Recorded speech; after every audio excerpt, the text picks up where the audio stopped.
sendiri beradaptasi atau dari pembinaan guru-guru sendiri? Oke, yang pertama pertama kita anjurkan bahwa anak itu setiap habis olahraga, habis main mereka mencuci tangan. Karena tangan itu biang kuman.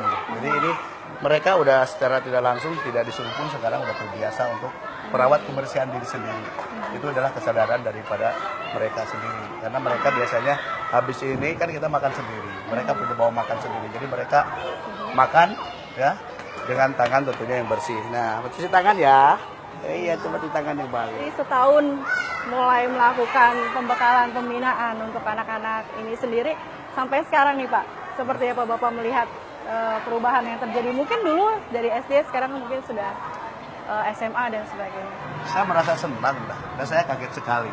Yang tadinya anak-anak pendiam, anak-anak yang agak nakal gitu kan. Ternyata 12 tahun saya ketika kemarin di Hari Guru mereka bisa tampil main gitar, bisa bernyanyi, bahkan mereka mempunyai percaya diri yang sangat besar. Inilah harapan-harapan yang sangat besar. Memang pendidikan itu tidak instan. Ternyata 10 tahun, 12 tahun ternyata itu baru terlihat bakat-bakat mereka sekarang. Saya awal diajar Pak Fahru itu dari kelas 2 SD. Dari pertama sekolah Seci dibuka, saya udah sekolah di sini. Pastinya ada perubahan. Dari dulu yang jujur saya udah pernah tinggal kelas. Dan dari ketinggalan kelas itu, saya berpikir, kalau selamanya saya di sini, selamanya saya bertingkah laku seperti itu, terus saya nggak bakal bisa maju.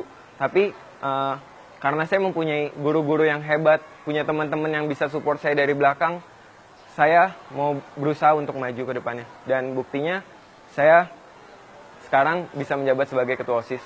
Dan untuk ke depannya, saya juga bercita-cita untuk menjadi seorang polisi. Kemudian juga saya lihat yang tadinya di kelas susah diatur gitu kan. Agak sedikit susah diatur. Bahkan ketua kelas tidak nurut sama ketua kelas. Ternyata sekarang ketika sudah menjadi dewasa, setelah di SMK, dia menjadi ketua OSIS. Kita harus selaras antara pendidikan yang ada di sekolah dengan pendidikan yang ada di masyarakat.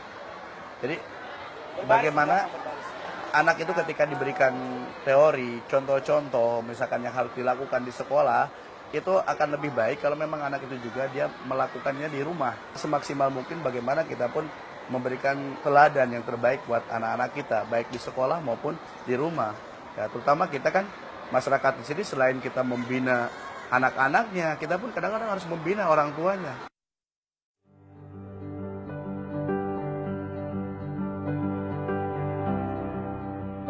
Bersama dengan istri dan buah hatinya, Fahru tinggal di Rusun Cinta Kasih Seci.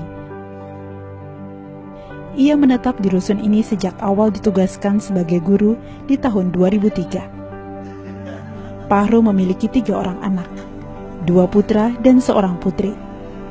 Kedua putra Fahru mengenyam pendidikan di sebuah pesantren di wilayah Sukabumi, Jawa Barat. Sedangkan putri bungsunya masih duduk di kelas 3 sekolah dasar di tempat Fahru mengajar.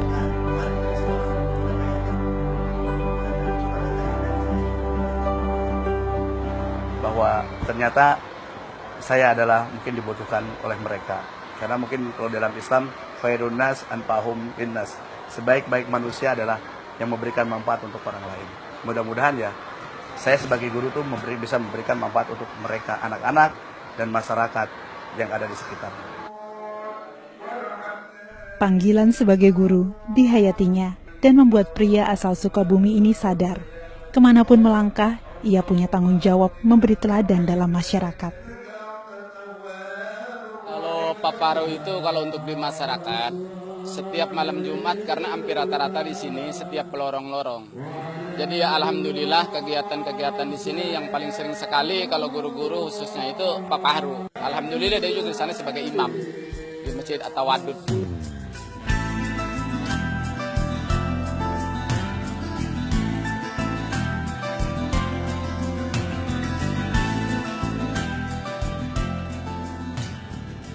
Guru adalah soko guru bangsa. Tanpa guru, suatu negara akan rapuh. Dimanapun, kapanpun, seorang guru adalah pendidik dan pembina. Diguguh dan ditiru. Itulah hakikat yang melekat dalam pribadi guru. Karenanya, setiap tindak dan jejak langkah menjadi sarana untuk mencontohkan kebaikan pada orang lain. Tugas dan komitmen yang dijalankan para guru adalah sebuah pengabdian tanpa tanda jasa. Kerja keras yang telah ditorehkan para guru menjadi teladan yang patut dihargai dan dihormati sepanjang masa.